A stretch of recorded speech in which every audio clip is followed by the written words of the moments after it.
Chapter 16. The Queen of the Red Tent. Drenched in the nectar of the temple, the goddess pulled me as deep as we could go. Her grip clutched my body from all sides. It was so tight, and the pressure was about to make my head explode. Palms together. In union we pray, Medusa whispered, her arms wrapped around me like a knot. The left palm is a connection to your mother's divine feminine, while the right hand is the way of the father's divine seed. Bringing our hands together creates the union that sets us free. Another pair of her arms came together in front of my face. Pressed together in prayer, she held them in front of my eye when I peered at the space between her palms. That slit was just like the space atop the cavern. Ascension, my dear. You are heading into the womb of creation. The earth is a goddess that transmutes pure energy into the matter of all foundation. The mother is the great creator. She gives life to all beings on earth. This is the path through the inner world, and soon you will find a new birth, said Medusa. A sensation throbbed at the base of my spine. Squeezing it between my legs, the force was coiled around my backbone 3.5 times. Everything pressed against me as I was ready to burst open. What's happening? Leave your body and bones behind, she said. A serpent began to climb up from my spine when I couldn't hold on. Kundalini rising, she whispered. An explosion ripped through me and shot my soul out from my body when I was thrown faster than the speed of light. My skin cracked. Energy was all I could see. Oh, my goddess. Pure bliss swallowed me, and I was finally free. My physical body was gone, while a layer beneath my skin held the rest of me as I floated up and away. My clothes were missing too, and all I felt was the mystical mala dangling around my throat as I darted into the light. The rest of me had fallen away like an old outfit, while pure energy carried me with the wind as I released all the dead weight. As if I stepped out of a tight shoe, I was thrust into a space I could not fathom. The tower was long gone when I began to explore a new path that I could never have imagined. Swimming with the current, the serpent of my soul twisted out and about. But where was I going? And who set me on this route? I caught the scent of fine incense summoning me home. Somewhere up ahead, I sensed the goddess calling me back to her sacred throne. For a moment, I thought I was lost, but this serpent along my spine knew just where to go, and as I turned the next corner, I came to a giant red tent at the very end of this gushing flow. I could see shadows behind the drapes. There was a beautiful silhouette dancing inside. A small woman was naked and twirling around. Oh, good goddess, had I died? Leaning forward against the drapes, I pressed my face against the red tent. Watching her shadow move behind the curtains, I smelled the perfect and pure scent. Her body was a brilliant source of light, as if her entire soul was a work of art.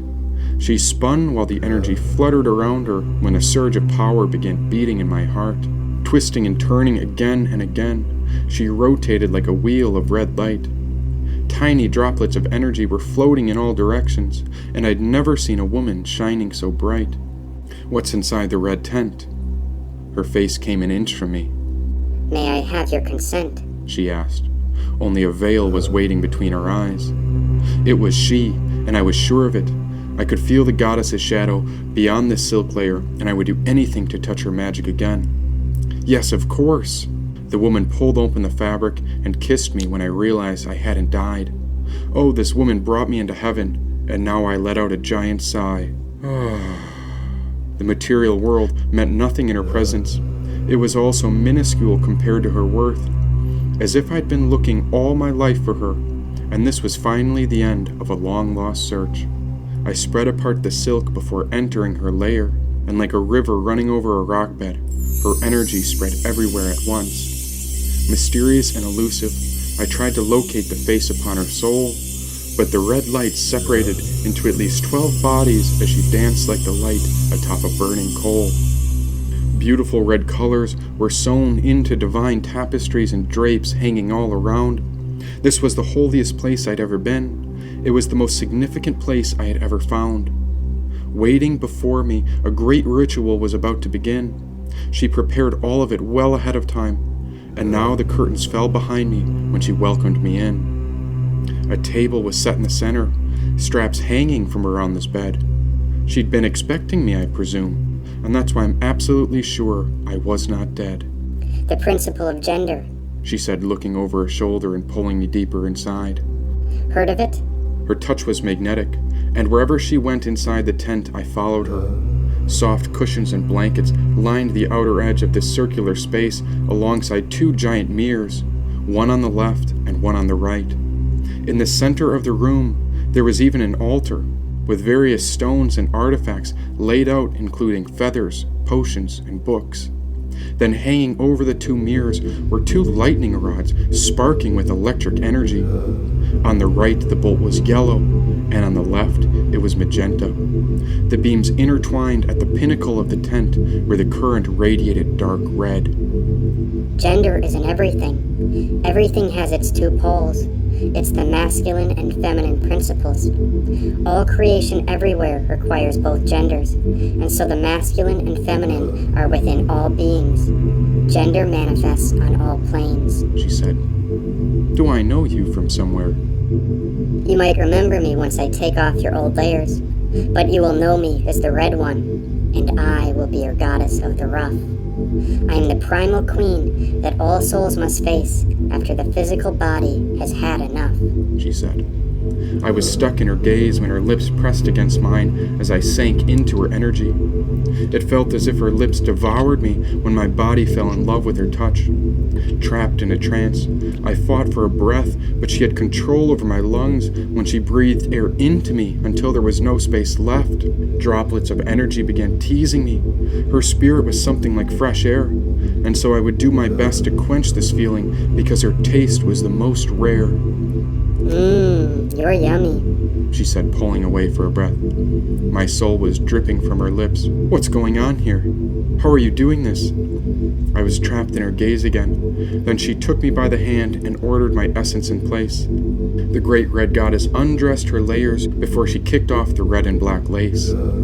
Fastening a rope around me, she tied me down to the bed.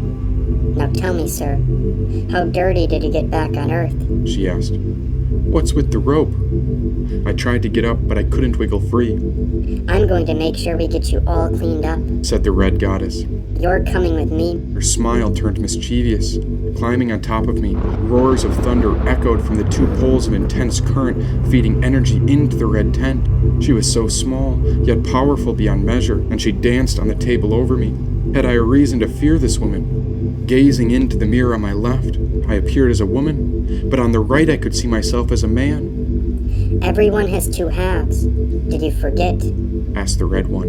And now that your body is gone, it's time for you to pick who you will be. Keep your gaze fixed on one of my mirrors during the ritual, and you will become exactly who you see. My gaze shifted back up to her when I wasn't sure how to respond. Then I looked at the ropes holding me down. Wait, am I made for this? Is she sure this is something I can survive? It felt as if I was tied to an operating table, but what did this woman have to hide? A minute ago it was clear. She loved me and I was safe around her soul. But now it appeared as if I was her prisoner. Oh my goddess, she has all the control. You know, dying is a lot like doing the laundry. It's just a cleansing process to get our old layers sparkling clean. Same thing with the layers of your soul. Do you know what I mean? Said the red goddess. She squatted her body over mine when her bottom rested on my lap. What happens in the red tent stays in the red tent. And that's why I'm going to do whatever I want with you. Once I'm done, I promise you'll be in heaven, said the red one. Isn't this it? Didn't I tell you before? I am the goddess you will forever adore, she said. I looked into the mirror, and that's when I was positive she tricked me into some strange ritual. Are you ready? She asked. No idea. And is there a warm-up? She pulled my hair and grabbed my face so that I was looking into hers. Mirror, mirror on the wall, who is the fairest of them all? Spoke the red one. Then the two mirrors spoke in unison. My queen, you are the fairest in all the land. But who is that beneath you? Is that a woman or a man? Again, that throbbing sensation began to pulsate and pound at the base of my spine. For all I knew, that serpent was back at it and was reaching up my backbone as it gripped me tight. You heard the mirror. Pretty soon you'll have to choose. Look left or right. You prefer the yellow or magenta hue. And once I finish you off, you'll crave me forever. Now make sure you keep your gaze set on one mirror, otherwise your body will be half and half stuck together, said the goddess. What was she talking about? And where the hell am I? You're right here, honey, and it's been so long since you've been home.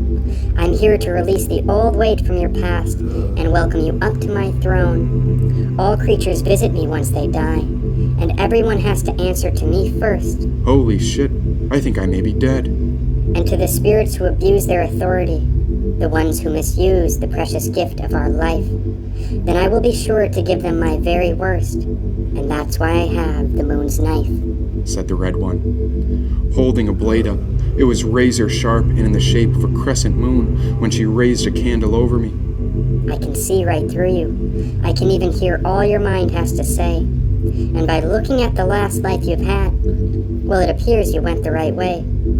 By the looks of it, you lived a good life. Nothing terrible or unusually bad. You completed your old life's purpose, so there's no reason to be sad.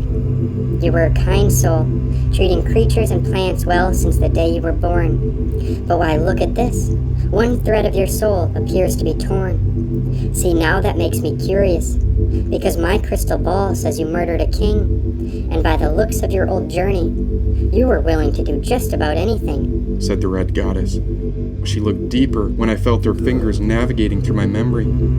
Peering back, I watched the vision unfold as the gun detonated in my hand.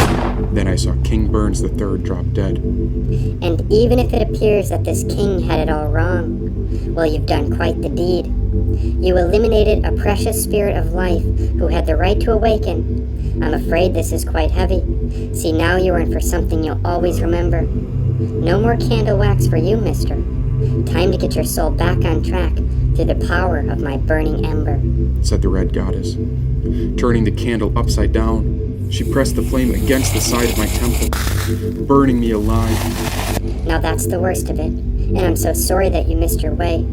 It looks like fear made you do it, and by the mercy of the goddess, I'm going to give you another shot at life someday, said the red one. Pulling the candle out from my head, her gaze burned me everywhere, licking her lips.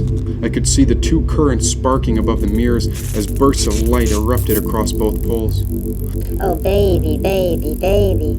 I've been feeling a bit lonely, you know. Could use your company, and I'm so glad you stopped by to say hello, she said, teasing me. I could feel her fingers run along my core, biting her lips as she examined all the way around me. Now she was getting curious about what was further down. Looking left, then right, she bit down on her own lip so hard that red energy bled out. It didn't matter who this woman was, but I had to figure out what she wanted. After this is over, I promise I'll set you free. And once I finish you off, you'll never forget me, she said, peering around the room. I looked for a way out, but all I could find was exotic red silk, jars of herbs, crystals hanging from above, and those two giant mirrors. She straddled my body, moaning in pure bliss. A burst of energy spilled out from her core when a throbbing sensation pounded at the very bottom of my spine. This exotic princess began to glow when her arms held onto my chest. Raw and wild, she slid down over my body, separating her legs around my waist. As if she consumed all of my worries, I felt her see-through form shimmering with luminescent light as she began moving her hips against mine. Her power was more than I could handle, and I couldn't hang on much longer because I was pinned against her essence. The electric buzz vibrated through me when my soul began to surge. All my thoughts dissolved into her body when she grabbed hold of my face after her personality began to emerge. Squeezing her body around me, she hung on so tight, and when I couldn't take it any longer, I turned my head and gazed to the right. I want you to do it. You're coming with me, sir, she demanded. Was she begging or giving me an order? Pinned under her essence, the pleasure erupted like a burning fire.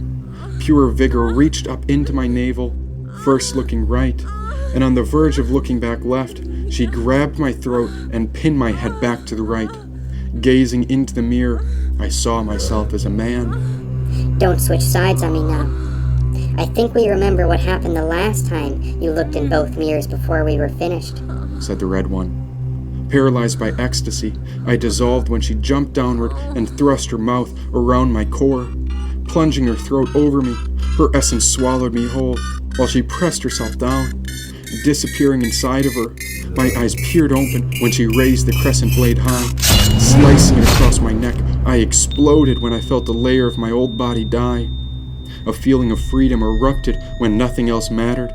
My spirit floated through the ropes when I found my eyes looking into the mirror on my right. I could barely make sense of what happened, but all I could see was a new man's body in my sight. Now the truth came clear as she was dancing from above.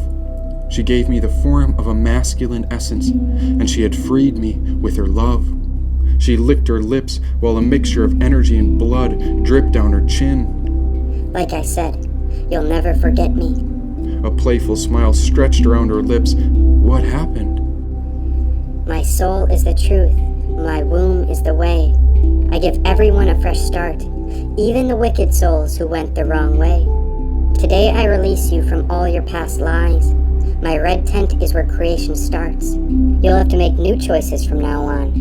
And so begins the journey to your heart, she said. An empty layer of my vehicle was lying there when I looked into the mirror again. A layer of who I thought I was, the one named Jane. Well, that old form was dead on the bed and no longer had any use. Now a fresh layer of me hovered in front of the mirror, examining the spirit of an entire man, while the goddess's essence wrapped itself around me. Death is freedom.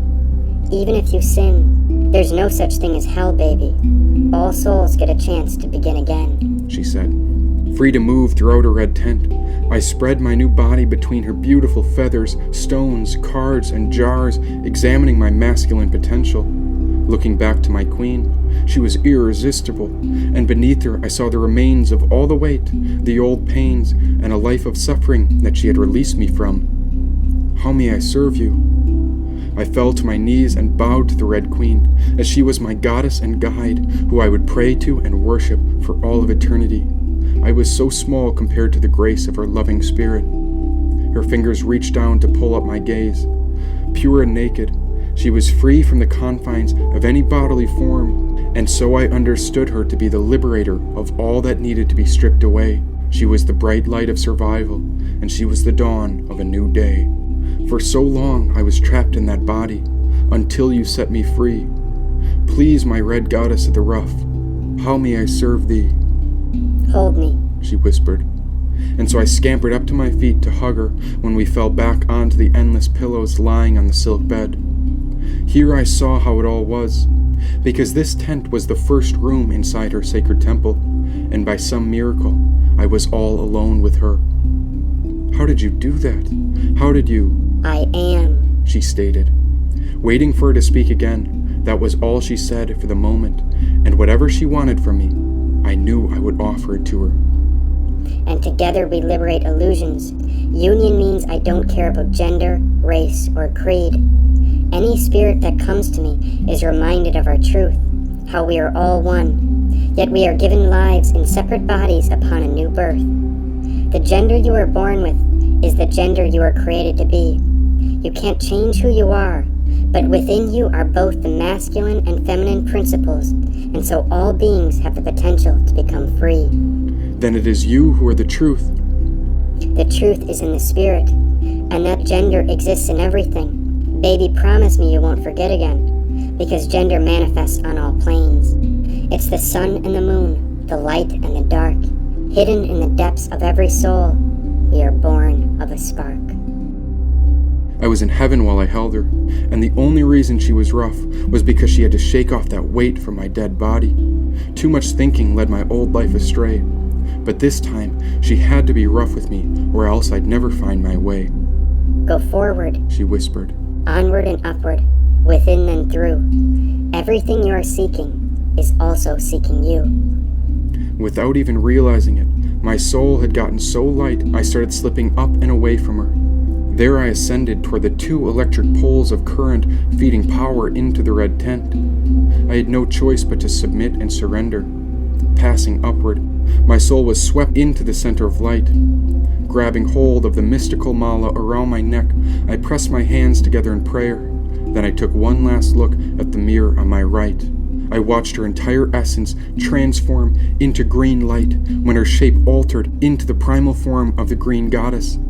It was she, Medusa, emerging as the primordial serpent, and this was the same goddess who enchanted me out of my body, leading me into this sacred space. Lost in her gaze, I slipped away from her, and yet she was guiding me all along. Dissolving into a new realm, I entered into vibrant orange light. Traveling along a red river, my soul came face to face with an orange wheel. This was as far as I could go, and so I leaned forward to find out what had been concealed.